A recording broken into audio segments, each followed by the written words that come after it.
தமிழக அரசியல் களத்தில் நீண்ட காலமாக முக்கிய கூட்டணியாக இருந்து வரும் திமுக காங்கிரஸ் இணைப்பு குறித்து புதிய விவாதங்கள் எழத் தொடங்கியுள்ளன. தேர்தல் முடிவுகள் வெளியாகும் முன்பே இந்த கூட்டணியின் உள்ளக ஒற்றுமை மற்றும் செயல்பாட்டு ஒற்றுமையோடு குறித்து வட்டாரங்களில் பல்வேறு கேள்விகள் முன்வைக்கப்பட்டுள்ளன. பல ஆண்டுகளாக தேசிய மற்றும் மாநில அரசியல் நிலைகளில் இணைந்து செயல்பட்டு வரும் இந்த கூட்டணி தேர்தல் காலங்களில் ஒருங்கிணைந்த அணுகுமுறையால் வலுவாக கருதப்பட்டது. ஆனால் சமீபத்தில் அரசியல் நகர்வுகள் இரு கட்சிகளிடையே கருத்து வேறுபாடுகள் உருவாகியுள்ளதா என்கின்ற சந்தேகத்தை எழுப்பியுள்ளது.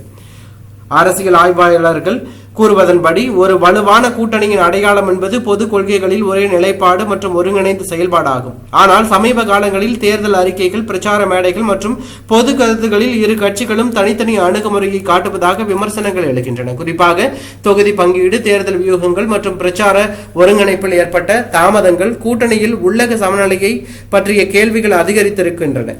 சில அரசியல் வட்டாரங்களில் இதை சாதாரண தேர்தல் பேச்சுவார்த்தைகளின் ஒரு பகுதியாகவே பார்க்கப்படுகிறது. மற்றவர்கள் இது நம்பிக்கையின்மையை உருவாக்கியுள்ளதற்கான அறிகுறிகள் என்று கூறி வருகிறார்கள். மேலும் இரு கட்சி தலைவர்களின் அரசியல் நடத்தை, பொதுக்கூட்ட மேடைகளில் காணப்படும் இடைவெளி மற்றும் பரஸ்பர குறிப்புகளில் ஏற்பட்ட ஏமாற்றங்கள் போன்றவை கூட அரசியல் விவாதங்களுக்கு வழிவகுக்கின்றன. இதற்கிடையில் எதிரணிகள் தங்களது ஒற்றுமையை வலுப்படுத்தும் முயற்சியில் ஈடுபட்டு வருவது குறிப்பிடத்தக்கது.